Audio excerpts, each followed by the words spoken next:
I want to go back to what you said about like I don't ever want to wish like ill on it. Like this is a sport full of repugnant people that we get to watch for our entertainment get beaten. Half of the fun of this shit is rooting for one guy to beat the bejesus out of another.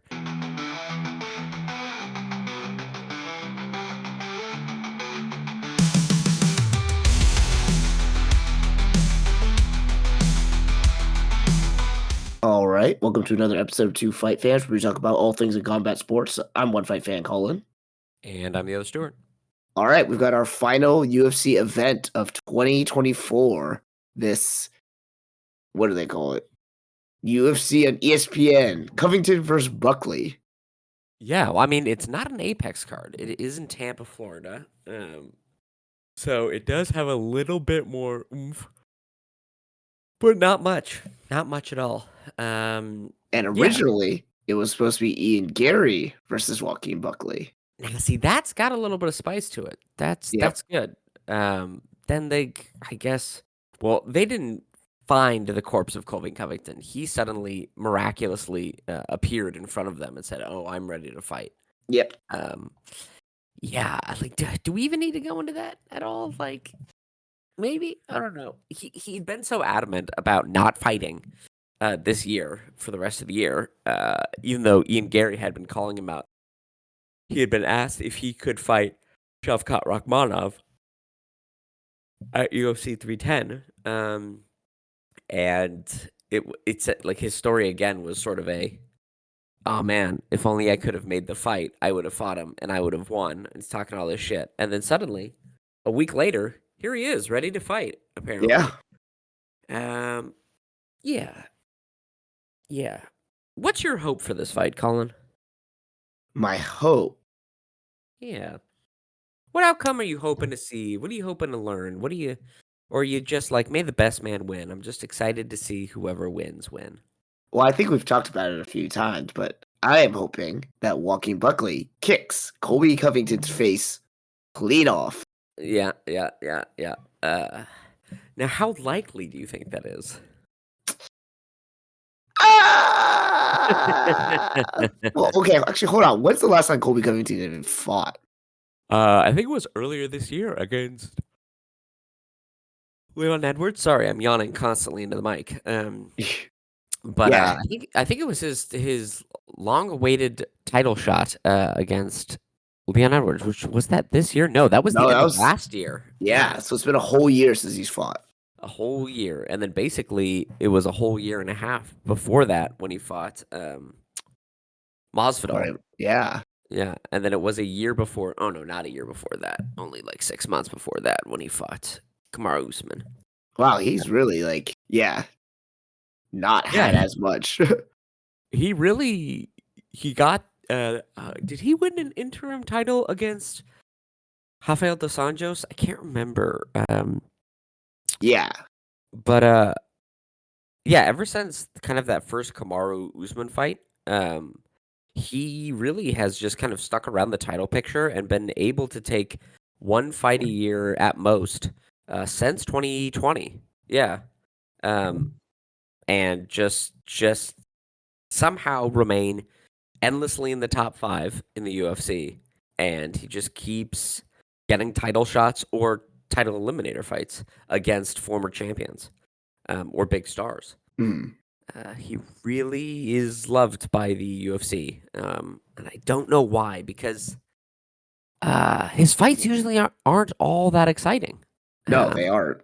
Yeah, so I don't quite know what.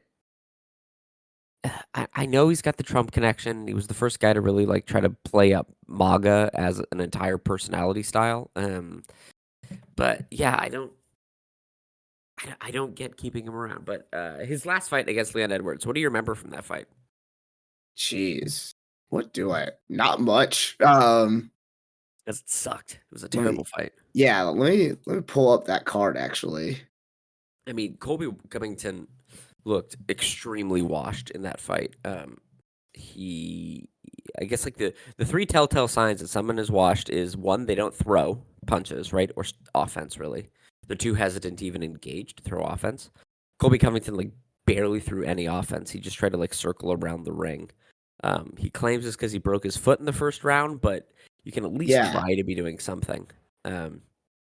You uh, turn your back when you try to exit out of the pocket, which he did quite a bit, like full turning his back and running away. Oh, Um, and this isn't necessarily if you're washed, but I guess if you're a wrestler who's washed, you stop going for takedowns because your knees are totally shot. yeah. I remember him looking like really slow and Yeah, not trying any takedowns. And I was like, I'm very confused by this fight. But yeah. dude, this Well, was a wild ass card. I'm remembering now. Like you had Leon Edwards and Colby Covington. yeah, You had Pantoja beating Brandon Royval. You yeah. had Shavkat Rachmanov beating Stephen Wonderboy Thompson. Mm, You had Patty Pimblett like beat yeah, down on Tony Ferguson, and you had yeah, Josh Emmett knock out Bryce Mitchell, and he started seizing. yeah. Wow, that And was a and this was also the card where Sean Strickland saw Drickless Duplessis in the crowd and said, "Hey, crowd, move over," and then jumped over and started fighting him. yep, yep. Well, we'll get to watch. I mean, the funny thing is, so that kind of makes this upcoming Strickland and Duplessis their trilogy match, right? And the crazy thing is, that fight in the crowd was the highest paced, most entertaining version of their fights because Sean Strickland is like one of the most boring fighters at the top of any division. Um, yeah. Okay, so Tim's washed, right? Like he doesn't have knees. His style used to be throw extreme amounts of volume of punches, which never actually did much damage, Mm, but at least occupied you. And then as you were like undergoing this barrage of punches, when you made an error, either throwing back and overextending or shelling up too much, then he would get in on your hips with a double leg, take you to the ground, get in kind of a controlled position, and then continue that kind of cascade of offense from half guard. He didn't really finish people because he doesn't really. It's a lot of arm punching, right? He doesn't really put a lot of weight behind it, and his ground and pound isn't very devastating at all. yeah, Uh, so he kind in a way that like Max Holloway drowns you with offense, but Max Holloway can actually thump. Colby Covington is like, what if Max Holloway had no power, or the technique of Max Holloway, right? But it is just drowning people in offense.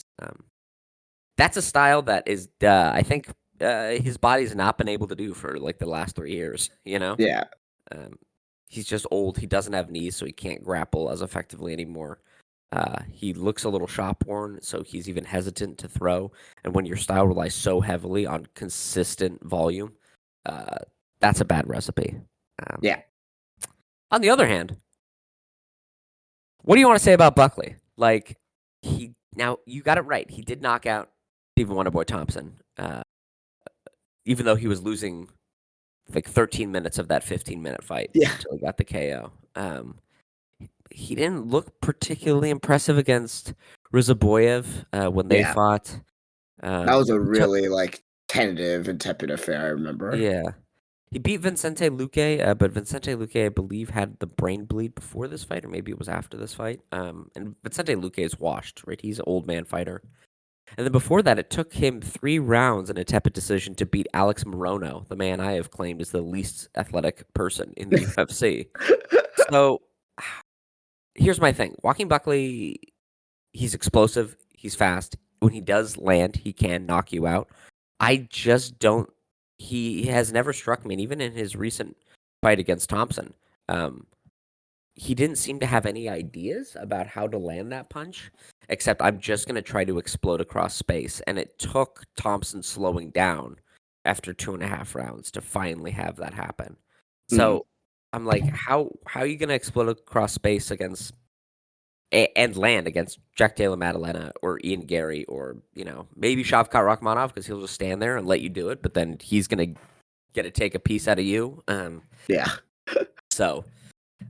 But in saying this, if there's one person who seems like you can probably just hang around with for a couple of rounds and then they slow down, well, it's Colby Covington. it's got to be Colby Covington, right? But like, yeah. So, yeah, Yeah, hopefully, this seems like a rough. I mean, this was not the original matchup that the UFC planned. It no. was Kobe Covington just stepping in. So, Yeah. like, maybe that's how he's gonna stay, quote unquote, in good graces with the UFC. But yeah, this is like a bad. This seems like a bad time for Kobe Covington right now. I am like really surprised that he was willing to take this fight. Um, Yeah. I think he assumes because Joaquin Buckley's never shown like great takedown defense, that he's like, well, I'm the wrestler guy. I can get him. But are you a wrestler guy anymore, Colby? Like, I don't know if you can really get takedowns against anyone in the elite of this division. Um, so yeah, it is a little surprising, especially because like he was trying to build up a Dustin Poirier fight or like a couple of like fighters at lightweight he was calling out to then like come up and fight him. Like so at Mhm. least he'd have the size advantage. Joaquin Buckley used to fight at 185, I think, and cuts down. Yeah. Um, so yeah, kind of weird. Which then is there something we don't know? Is this kind of like the Ian Gary situation where he stepped in to fight Shavkat on short notice? And we should have taken a second to think like, does Ian Gary know something we don't? Um, Well, had that it, you know? that one just seemed to me like, hey, this is a big opportunity. Even though the odds are against me, if I get the win, I jump the line way like this is huge for me. Like, Yeah. I don't see that happening, or I don't see that kind of benefit here with Colby. Like, there's no. I mean, Colby's always one fight away from like challenging for the title, and he has like beef with Bilal Muhammad. And if Shavkat is out, though he has no way of knowing that Shavkat or Ian Gary would be out of the fight due to a knee injury, he then could parlay that because the UFC and Dana White love him into another title shot. That's fair. The question is, why pick on short notice Joaquin Buckley to try to get the title shot uh, off? You know? Yeah, and Yeah, I don't know. I don't know. What's your, I guess, prediction for this fight? Not like I'm holding it to you, but just like what? How do you? What is this fight gonna look like? What's it gonna feel like? How are we gonna feel when it's done? uh, okay. I I don't like to say I hope someone like gets hurt or knocked out in a fight, but in this case, I am hoping that. I do Yeah. hope that Joaquin Buckley does just put the beat down on Colby Covington, and moves up the ladder a bit. But I could see this being like a kind of boring, tepid affair again, where like Mhm. Joaquin Buckley is just a little bit gun shy. Like he's afraid of the takedown, Yeah. so he's not as dynamic. He's not explosive. It becomes more like uh, a point fight, like what a jab here and there, and Colby Covington's just not able to react to the speed. So then he just Mhm. wins on points in a 5-round boring fight. But Yeah. I think that's exactly right. The yeah, only thing at the end is I'm really holding out that like Colby will slow down over those 5 rounds, in the same way that Stephen Wonderboy Thompson did with his footwork. And Joaquin Buckley will be able to explode across. He'll have more opportunities to explode across space and try to right. catch Colby Covington. Yeah, Um, but yeah, this could be pretty boring. But fingers crossed. I mean, I want to go back to what you said about like I don't want ever want to wish like ill on it. Like this is a sport full of repugnant people that we get to watch for our entertainment get beaten. Half of the fun of this shit is rooting for one guy to beat the bejesus out of another. that's Like true. That's true. like that's we can't in public go, God damn, I want to go hit that person in the face because they're wearing that MAGA hat. But in this sport, we are allowed to sit down and watch and go, man, I hope that guy gets his ass beat. Yeah. So that's no. I hope Colby gets his ass beat. I hope both of his knees explode, and he gets styled on by Joaquin Buckley. Yeah. The thing I will say though is Colby Covington has like kind of a surprisingly good chin.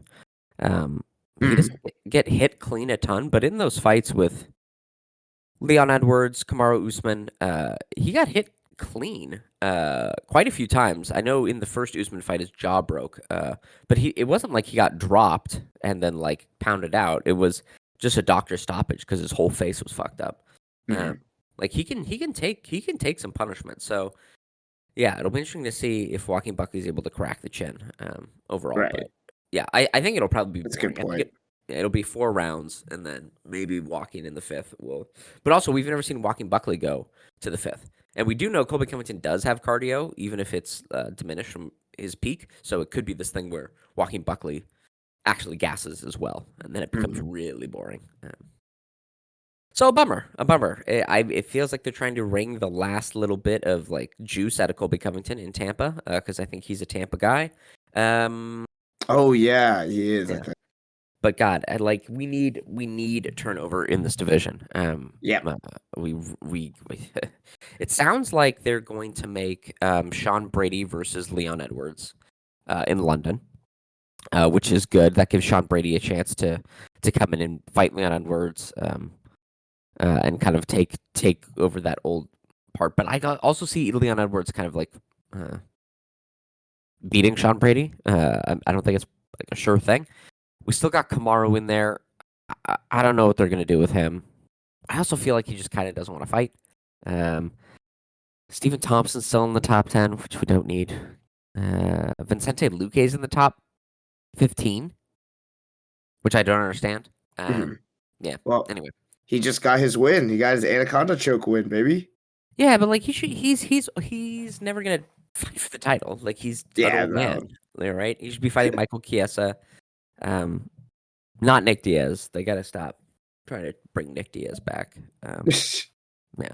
Well, I think an ex of Nick Diaz came out and said like basically the only reason he keeps like preparing for fighting in the UFC and taking these fights is to support a drug habit he has. So that's the kind of place you don't want to have a fighter, right? That's the ill will I don't want to wish on a fighter is that like their life in such a way. Yeah. Yeah, so he shouldn't do that. But anyway, we've talked about Colby Covington and Buckley too long. It's gonna probably be a crap fight. Let's talk about a fight that won't be a crap fight. Cub Swanson, Billy Quarantillo. I think this is gonna Oh, be an absolute banger. yeah. Cub Swanson is an old man as well, and I, probably that was my concern though. He is getting up there. So he is an old man. I will say, even although as an old Billy Quantillo is also 36, so Yeah, but he does not have the miles that fucking no, Cub no. Swanson has on him. And also, look at Billy Quantrill. He looks like a fresh-faced young man in that photo, whereas Cub Swanson looks like a man haunted from the trenches of World War One. Like Oh it's, my it's like god. look at their eyes in those two pictures. Like it's yeah. But this is good. Cub Swanson never can stop himself from kind of getting in a brawl. And Billy Quarantillo loves to get into brawls and just kind of like drown people with volume again. And it's featherweight, the division of kings. Great. This is going to be an action-packed fight. I love it. Yeah, that's all I got to say about that. But this is the palate cleanser for the card. I think. You think the Cub Swanson Billy Quantillo fight will be better than the Manel Cop and Bruno Silva? Probably. What do you know Okay. about Manel Kopp and Bruno Silva? I don't know much about Bruno Silva. Um, although I think we've talked about him a few times on this podcast, haven't we? Mm, he's only fought once this year, and he beat Cody Durden on an undercard of what card? I don't I don't know. Oh, Lemos John Jaroba, an Apex card. Yeah, so like I don't really know if we were paying attention. know. Yeah, it was the Amanda Lemos, Farina John Jaroba, Apex card. Co-main event being Steve Garcia and Sung Woo Choi, Hmm. Kurt Hollabach, Canyon Krzyzewski, Duho Choi, Bill Algeo, Brian Kelleher, Cody Gibson. Like this was a card I think we definitely didn't watch. I didn't Yeah, watch this that shit. that sounds like yeah. Yeah, middle of July fucking Apex card. Like this is slop. Yeah. Bruno Silva's all right. He's a little kind of a little tank of a man. Decent. Uh my only thing is Bruno Silva and Manal Cop both, especially for flyweight, are very low output and very slow. Mhm. Uh Yeah. like for the elite end, right, of the division. They're not the fucking like wild pace of a Moreno, Royval, Pantoja, even Ursig and Kai Kara France. So this could look like a lightweight fight, but just contested at flyweight, which kind of takes away some of the fun of the flyweights, right? Because it's Mhm. it's it's seeing the diversity of skill, but then also like the speed and volume at which they throw everything at each other. This one will not necessarily have that, but it keeps somebody probably in the top 10, whoever wins, which is cool. I don't know if any of these guys will be contending for a title, especially when there's Tatsuro Taira, Rin Nakamura, all the other people there. Yeah, yeah. But yeah, it's Do you, flyweight. I know you got to shout out the little guys. oh yeah, but do you know why Manel Kape? Okay, I'm just looking at his record. He fought 4 times in 2021, Mm-hmm. including it's like an ill-advised return after a 1 month return after losing to Pantoja, but whatever. He fought 4 times in 2021 and has Mm-hmm. only fought once every year since then. What's has he had injuries or something? What's been like from the massive activity to the very sparse? I don't know, actually. I don't know, actually. I don't know if it's been injuries or what's been going on. I know his last fight in July against Muhammad Makayev, that was supposed to be a title eliminator, but then Makayev won, and the UFC cut him Yeah. because they didn't want him to fight for the title. Oh, poor bastard. Like, though he got cut and he went to like some like really like rinky tink local organization, and I think recently lost like one or two in a row. Yeah. But I don't know. The only things I really know about Manal Kape is he was like a signing from Risen back in 2021. He came over from that organization. He had all those wins. I think during that time, 2021, was that when Figgy and Moreno were kind of like not clogging the division because they gave us 4 amazing fights. Yeah. But like they were having their quadrilogy, so it was nobody actually could break through. And then Pantoja was the one who got to like challenge for the title after that. So I think a lot of contenders have just been kind of waiting around. Yeah. And then Manal Kape lost. And then I also know he'd gotten in trouble a few times for like punching people at weigh-ins and using the 6-letter F word and going on rants against homosexual like LGBTQ plus community. So I think he's a pretty noxious, kind of gross dude, and I think maybe the UFC is like, we don't need to have him be on the screen as much. That's kind of my feeling. I'm seeing here, and there are a number of fights that he did have scheduled, but they're all canceled for like random reasons. Like one of them, he was supposed to fight Alex Perez, but Alex Perez had a seizure backstage. Oh shit! He was gonna fight Figueiredo, but Figueiredo was not medically cleared. He was supposed to fight Mateus Nicolau, and then Manel Kape didn't make weight. And Also, he's just kind of snake bit overall, right? Like, yeah, it's just a bad run of luck. Yeah. Bummer. Well, he seems like kind of a guy who holds pretty retrograde views, so like I don't really mind. And he's also a dirty fighter, so that's kind of what happens, man. Yeah. It'll probably be a good fight, right? I think this run of 2 fights is probably the 2 best fights on this card. Yeah. It's preceded by a light heavyweight bout against Vitor Petrino and Dustin Jacoby, which is kind of cool because I think Vitor Petrino he last fought Anthony Smith, and Dustin Jacoby last fought Dominic Reyes. So kind of a weird shadow of the Anthony Smith Dominic Reyes fight. And if that fight is any indication, this fight's gonna suck. This fight will be terrible. It's who cares? It's light heavyweight. Anything else or anyone else on this card you want to talk about or highlight? No, not. I think not Michael Johnson. Michael Johnson. Oh boy, like Michael Johnson. Yeah. How old is Michael Johnson now? Fucking old as hell, dude.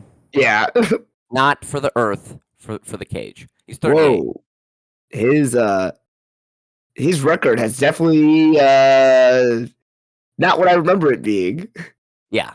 He is, I think, is it Jack Slack who says that he snatches defeat from the jaws of victory? Like he will be winning and styling on people and then usually in the 3rd round of a fight, suddenly implode and get absolutely destroyed. Kind of a bummer, but because he was always a fun fighter and always like had a cool style. Yeah. But he's on this card. Joel Alvarez or Yoel Alvarez is on the card. Ilia Topuria's training partner, who we were kind of high on last time he fought. He looks like an absolute stud at lightweight, which is interesting that Ilia Topuria is talking about going up to lightweight when his like main training partner already fights there. Yep. And then so he's cool. We like Sean Woodson. You got to actually watch if you can Sean Woodson. Oh, This yes. is the guy that looks like a homunculus, and Yep. like yeah, like you got to just look at him just for his his like whole deal. Yeah, he's fighting another surprisingly tall featherweight, Fernando Padilla. I don't remember seeing him fight, but 6'1" versus 6'2". These are big boys, big tall, lanky boys. So that might be cool. Oh, we got to shout out. Now she is a 300 plus 340 underdog against the minus 440 favorite, but this is a Jamie Lynn Horth support podcast. Oh, yeah. We like Jamie Yeah. Lynn Horth, repping Squamish, British Columbia. We like this. Wow, Wish she's her the best taking of luck. another fight pretty quickly. Very quickly, yeah, and it's a big step up against Miranda Maverick, who's looking like she's kind of getting ready to get into the top 15 of this division. Mhm. I think she's on a 3-4 fight win streak. Yeah, 3 fight win streak. Yeah. So yeah, God bless you, Jamie Lynn Horth. We're behind you. You've got at least 2 fans behind you. Yeah. And that's about it. Right? Yeah. This is kind of again another 14 fight card. Like, but this really is kind of the runoff of the rest of the divisions that they needed to like offer fights to. And we've got hopefully it'll be the last Colby Covington card. Yes. Especially him headlining or even being on the main card. Because they did Aljamain Sterling and Mozart Evloev dirty by putting him on the prelims, but Colby Covington gets that main event slot. Even though Evloev Aljamain Sterling would have been a much better main card fight Right. here, or main event. So anyway, well, that's the last UFC fight night, last UFC event of the year. Our energy is not very high for UFC. It feels like No. It does seem weird to end on this note. Like, yeah, especially with a year of like, admittedly, a lot of dog shit fights and cards, but like some really good highlight ones too. It's just weird that this is how we're wrapping up this year. Yeah. It's that's a bummer, man. That's a bummer. Yeah. So what else? What else is there to talk about? Well, you alluded to it just now that Ilia Topuria has basically said he's done with featherweight and he's moving up to lightweight now, which on the one hand is like kind of a bummer because I did think there'd be cool fights at featherweight for him to do. But on the other hand, we are now adding, if he does do this, we're moving a very dynamic action fighter into a division of aging action fighters. So, first of all, like, thoughts on this? What does this do to the featherweight division? And what are some exciting fights that you have in mind for him at lightweight? So first of all, let's talk about the featherweight division. If he vacates that, where does that really leave us? Diego Lopez versus Mozart Evloev for the championship? I really don't like the idea of him dropping the featherweight belt. Yeah. I think any time that somebody drops a belt, it's usually bad for the division overall, right? Mm-hmm. You want to have that transference of power, and this isn't. Let's say a year ago, rather than it being Topuria coming through and kind of like beating the old guard, or let's say 2 years ago, there were only 2 people in the featherweight division that really needed to be talked about as championship material, and that was Volkanovski and Holloway. Mm-hmm. If Volkanovski had dropped the title, let's say, to go up and said, I'm permanently going to 155, it would have been a little bit easier to swallow because then you would have gone, well, it's Max Holloway, right? He can take the title back. He's the former champion, and we'll kind of have this like aberration, or in the way that like let's say Israel Adesanya when he moved up to fight Jan Blachowicz, at light heavyweight if he'd permanently said, "Hey, I'm going to go up there. I'm not going to fight at middleweight." We had Mhm. Robert Whitaker there, right, as well as this like dominant person who nobody else could beat other than Izzy. So the transference of power is a little bit easier. Here, he came through, beat Volkanovski, beat Holloway, who both sound like they want to go. Max, at least, is permanently going to go to 155. Yep. And Volkanovski probably after his rematch with Topuria has talked about going up to 155 to end his career. So suddenly we're left with nothing. It's not healthy, I think, for the division to do that because then, yeah, it kind of leaves the division in chaos. There are still fights. It's not like Topuria has cleaned out this division. There's Lopez, there's Evloev. Yair Rodriguez is still kind of like hanging around there. Arnold Allen is a contender. So we at least have 2 fights if he doesn't take the Volkanovski fight that are intriguing. Lopez and Evloev are on what 4, 5, 6 fight win streaks. Like this is, or I think Evloev is on like an 8 fight win streak. Like that's an intriguing matchup. And then at lightweight, there's so much. There's still there are contenders there as well. So Yeah. I don't really like it. I think it's actually kind of bad for these divisions to have people constantly be jumping around. Yeah. Yeah. This does definitely feel like a establish a legacy type move because, like you've said, Topuria doesn't have ambitions of fighting very long. Hmm. So he's trying to make as many headlines and accomplish as much as he can in as short of a time as he can.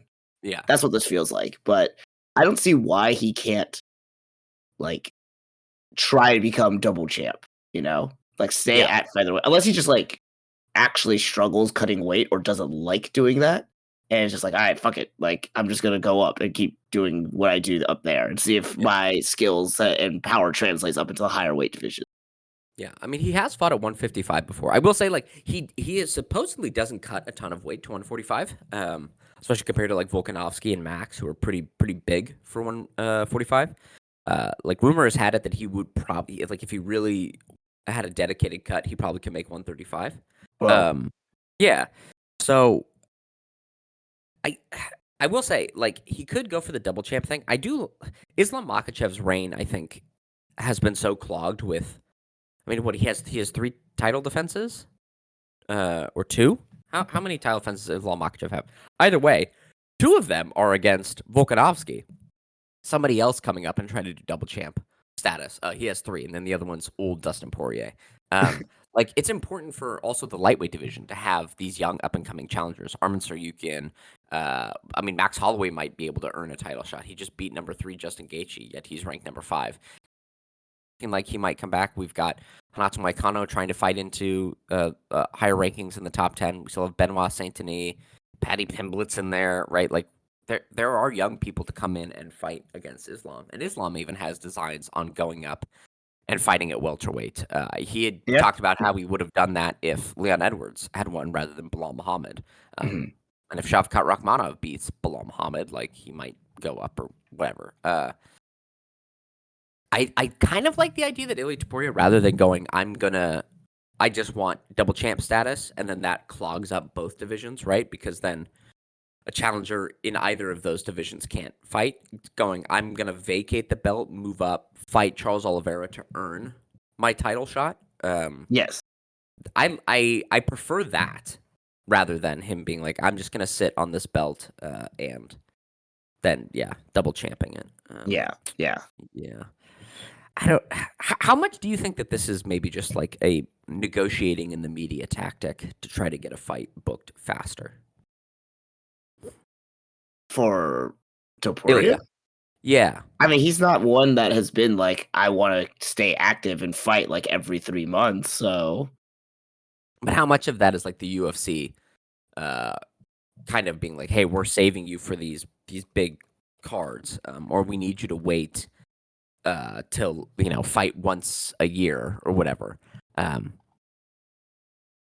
Because I mean he did fight 2 times this past year. He fought 2 times in 2022. Yeah, he's never been super active. yeah, I don't really see this as like we're going to hold on to you and like save you for the big events. It Uh-huh. seems more like he's kind of picking and choosing, which is his right as someone who has had such dynamic rise, to stardom in outside of his country, I should say. Mm-hmm. Yeah, But I don't. Yeah. yeah, I mean, it's an interesting move, but it is kind of these things like, okay, like I definitely could see Topuria clearing out the division, like Mm-hmm. this time next year, if you were to take 3 fights, 2 or 3 more fights, he would basically do that. Mm-hmm. If he took a fight with Diego Lopez and knocks him out, if he then fights Mozar Evelev and, knocks him out or submits him, then it's like, Mm-hmm. okay, what's next? Who else is here? Yeah. Yeah, because then And you're reaching into the Yair Rodriguez, Brian Ortega, Josh Aljamain Emmett, who he's already Sterling. beaten. Yeah. Yeah. Yeah. So, I mean, he'll pretty much clear out the division with those 2 wins if those are the people that he fights next. And Mm-hmm. so this is kind of like, okay, you are just kind of accelerating the timetable of like what you want to do by possibly getting a championship in another division. But Mm-hmm. it is interesting because like if he did, again, you alluded to it again, if he were to move up and he actually legitimately does move up and then he challenges Charles Oliveira for like a #1 contender, that is a great fight. That I'm Yeah. really I'm excited for. Yeah. I guess it, that like who could complain against that fight? That fight will be great. It'll definitely show what like can Ilia Topuria hang with these larger fighters. If he does vacate the belt overall, which it seems weird that he would vacate the belt because having the belt actually confers higher base salary and pay-per-view points. And so even if you vacate the belt, even if you've never lost it, you don't get those things anymore. So he gives up money to move up to fight Charles Oliveira and then maybe Islam Makhachev. But again, is Makhachev going to be fighting at welterweight at some point? Like, what is that division going to look like? I don't know. And it's this thing of saying like, well, I guess it's inevitable he's going to beat Diego Lopez and Mozar Evloev, which is again sort of this thought process that fans have where it goes, I don't actually need to see these fights, kind of the John Jones, Right. Tom Aspinall thing, because I think in my mind palace, I know how it's going to go. Everyone thought that they knew how Alexander Volkanovski versus Ilia Topuria was going to go. Everyone thought they knew how Ilia Topuria versus Max Holloway was going to go, right? And it didn't go the way a lot of people thought. So I get. We're not just going to let Diego Lopez get a chance, somebody who's like on this like huge tear and just beat the bejesus out of Brian Ortega, or Mozar Evloev, who's probably the most dynamic grappler in this division. Like we're just going to say, I think Ilia Topuria will probably win, so I don't need to see it. Like, right. this is silly. This is silly. The point of having a belt is that you can have these contenders come up, and if he beats the 2 greatest featherweights and then beats 2 like rising contenders in his own generation, that's interesting to me. I think that's cool. And you could fight twice in a year, and then still at the end of this year or the beginning of next year, fight for the lightweight title. Yeah, or he's talked about wanting fights with Sean O'Malley, or Sean O'Malley's talked about wanting to go up. Like that's a huge pay-per-view seller, and like that's an interesting fight. Ilia Topuria and Paddy Pimblett have bad blood. Why not throw Ilia Topuria versus Paddy Pimblett together, right? And that sells probably better than him versus Charles Oliveira, right? Like just legitimately. So I don't. Yeah, I also here's my thing. It also breaks my heart a little bit that he's gonna beat Max Holloway and Alexander Volkanovski and send them to 155, and then he's just gonna go to 155 himself. It's like, well, then now they can't fight for. We might if we had Charles Oliveira versus Max Holloway, they might fight, and Max wins in this rematch. We could have Max fight for the lightweight title, and like that would be cool, and I'd love to see that for Max. But if Topuria comes in, then suddenly we've got Max and Volk going, well, fuck, I guess I got to cut back down to 145, and then what are they going to fight each other for a 4th and 5th time? Like that's kind of weird to me. Well, here's the thing. I'm glad you brought that up because let's say, because there's a lot of moving pieces in this crazy, weird, hypothetical scenario that we're saying. Yeah. Because even Islam Makhachev moving up to welterweight kind of like throws a whole other wrench. So let's say Max fights Charles Oliveira. Okay. It's a banger fight, and Max wins, and he gets like a #1 title contender status. Islam Makhachev beats Arman Sarukian, but then decides to move up to welterweight. So then Topuria wants to move up, and a Topuria Max Holloway rematch at a heavier weight class? That's a little intriguing. I don't think it'll go any differently. You don't think it'll change? No. Okay. Like Max might be able to withstand a little bit more punishment. But Ilia Topuria, we've seen him at lightweight too. His power definitely carries. Well, has he fought in the UFC at lightweight? Yeah. He fought that really big, tall motherfucker, and deaded him, like just absolutely flatlined him. Jai Herbert was at lightweight. Oh, okay. Yeah, and that's like, yeah, he overhanded that man into oblivion. Yeah, I don't see it as like. I don't think it'll magically, especially because Max now has officially been dropped and finished by strikes. Your chin doesn't like get better. It always has the damage and the miles on it that it has. Like lightweight can make it a little bit more resistant to being knocked out again. But Ilia Topuria is a dynamic hard hitter. Like that's I wouldn't. And also, like, why run it back at lightweight? Like, what a weird that's not really a healthy way to like manage this sport or manage these divisions. You know, like it's.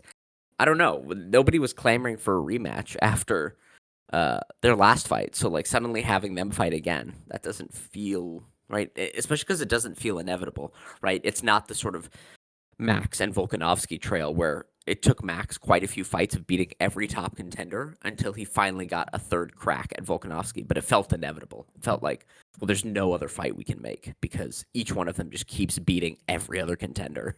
And so they are truly the 1 and 2 best. That's not proven at lightweight. Like we know, Max Holloway hasn't been able to beat Dustin Poirier. We know like Ilia Topuria might struggle with Justin Gaethje, somebody who's willing to just like slug and kick it out with him. Dan Hooker, who is really tall and like really gritty, might give Topuria more fits than Max Holloway, right? Like there's other questions in this division for each one of them to answer. Oh yeah, absolutely. I'm just saying that even though he's been knocked out. I feel like the ending of their featherweight title fight is kind of overshadows everything that was in the initial part of that because it was a very close matchup. Like we were talking about, like they were constantly like adjusting and countering, and Max bringing in new techniques that we haven't seen him do before. So I am actually very intrigued to see them fight again, and I was already saying this, Max looks better at lightweight. And he looked really good this time preparing for Ilia Topuria at featherweight. He hasn't looked that way at featherweight for a long time. So I did like to see that return to form. But I would like to see the heavier, like not as drawn out Max Holloway at lightweight and see what he can do and what he could like conjure up against any challenger, and especially if Topuria did decide to move up. I think that would be a exciting, nerve-wracking matchup again. Yeah, I mean, I don't want to fall victim to the thing of what I've been accusing people of, like passing over Diego Lopez and Mozarov, but we do have more data of like how Max Holloway and Ilia Topuria fight. Like Ilia Topuria pressuring Max, both of them adjusting, but in the end, it took 2 rounds for Ilia to find Max and corner him under pressure and then take him out. Like Max did look more rejuvenated and kind of healthier at lightweight, but I also will say that going back and watching that fight against Justin Gaethje does not pressure at all. Like he tries to have like these 50-50 exchanges at range, and that is not the way to beat Max Holloway. And so Max was able to go like, well, if you want to do that, like I'm willing to oblige, and was able to do that.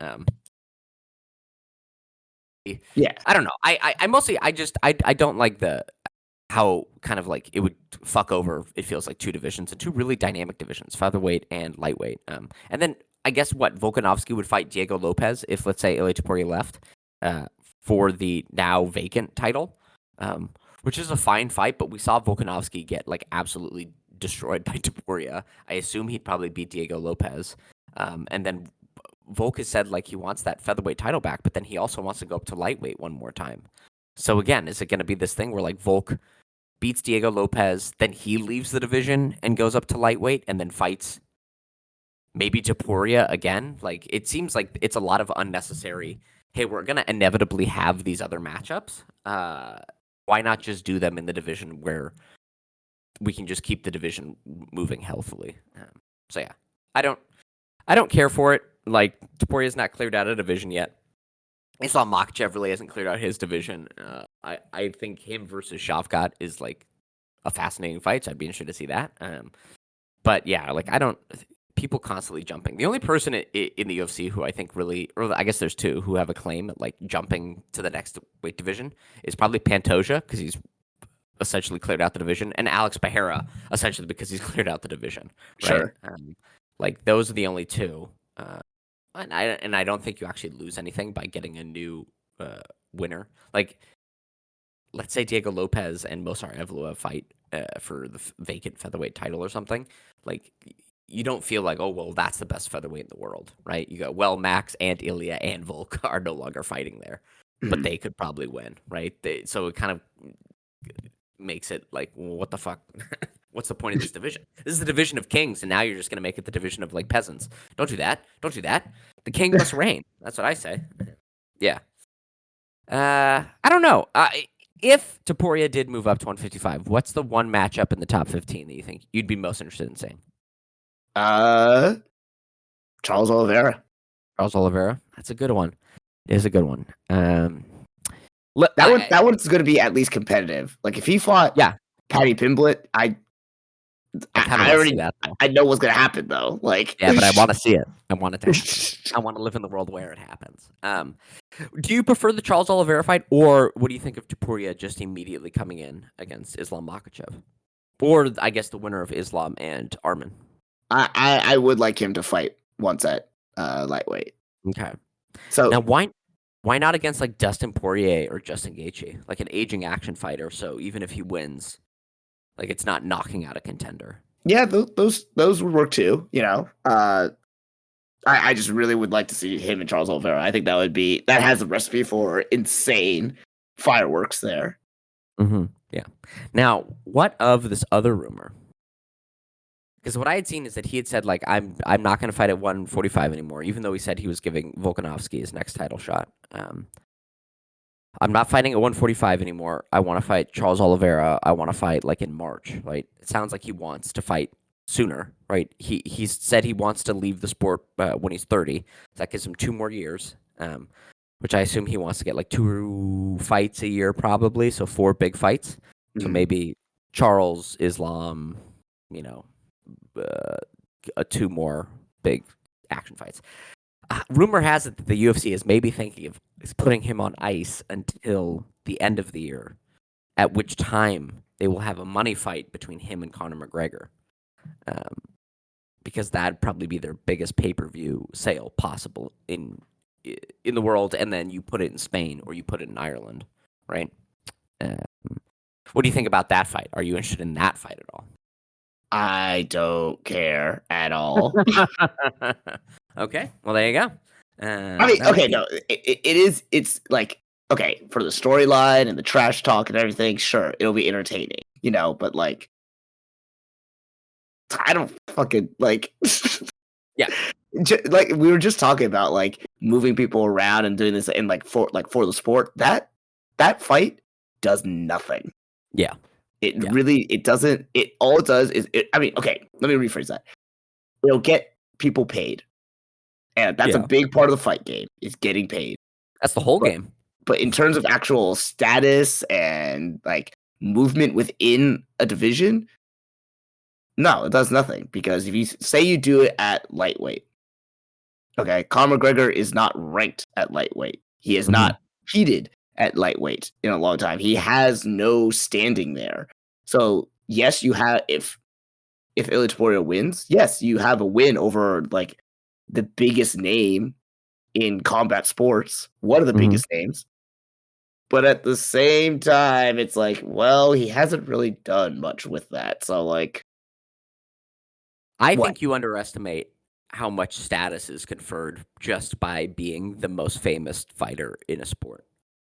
It kind of reminds me of like the Jake Paul Mike Tyson thing, right? Like people were still convinced that Mike Tyson was going to beat Jake Paul, and like it conferred some status on Jake Paul. They're like, God damn, this YouTuber like actually did it, and like kind of swindled us all, and so people were upset. But it was more like, oh my God, I thought my hero, and Conor McGregor, I was just talking to a friend who like first started watching MMA right when Conor McGregor became popular, and right after Conor lost to Dustin Poirier with the leg break, that's basically when they stopped watching UFC, right? And that's like a perfect 5 year kind of window Ugh. of fan life. So like you now kind of pull back all of those people that were here as fans during like the McGregor era, um, and have them fight kind of the new generation fan star in Ilia Topuria. So it's I don't know. I don't really want to see it either, right? I'd prefer we stop pretending that like Connor is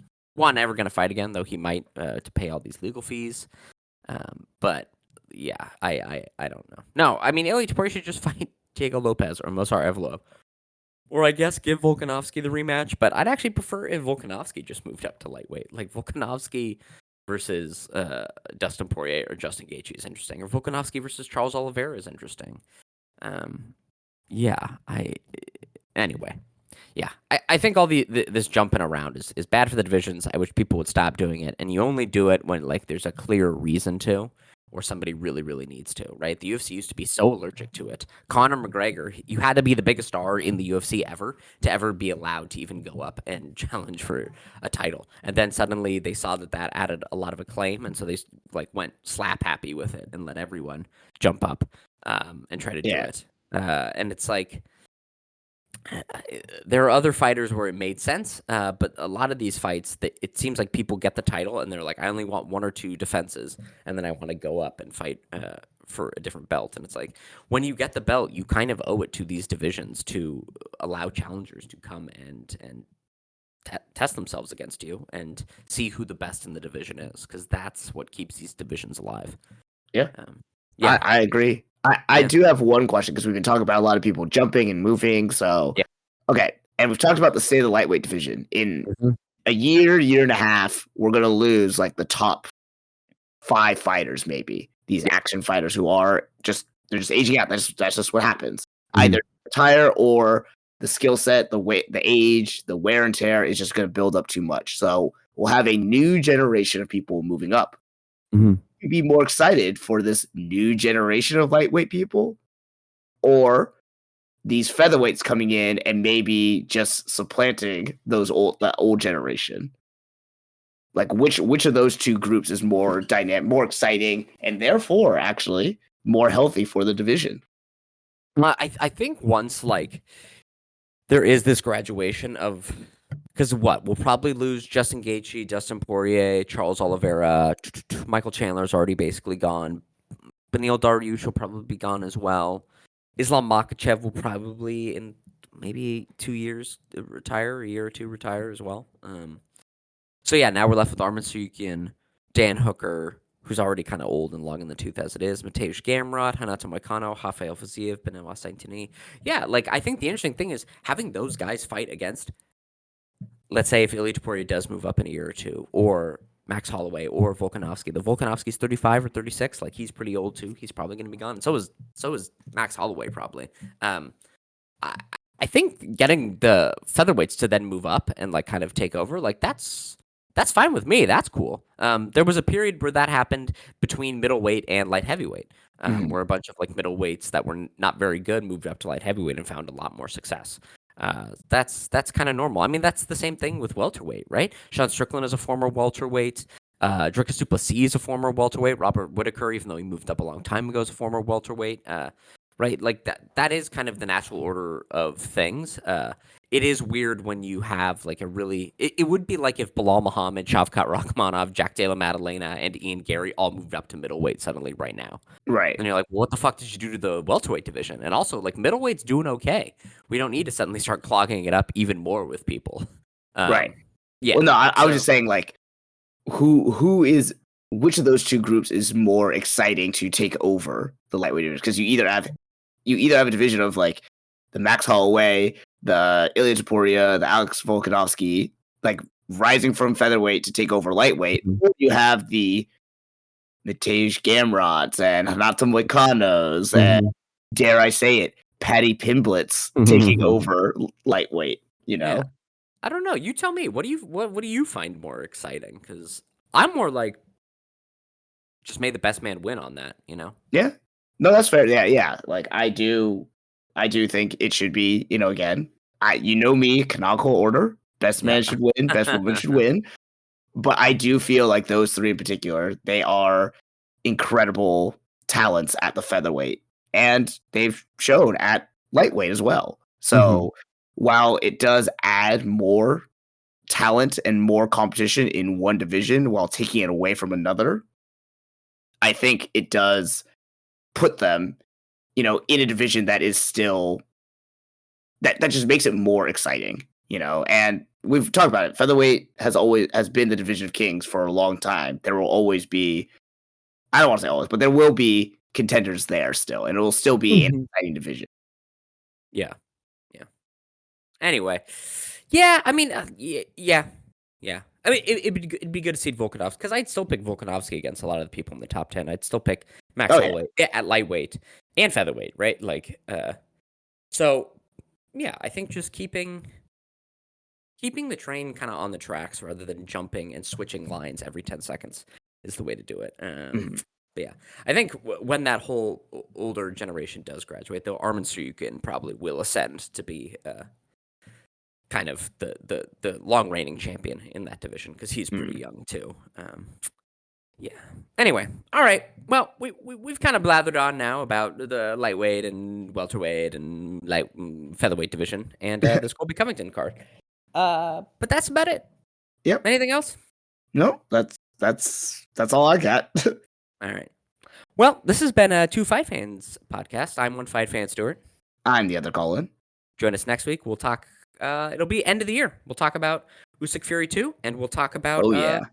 maybe some a little arbitrary, nonsensical awards that we'll hand out that nobody will pay attention to. All right, everybody. Bye. Bye bye.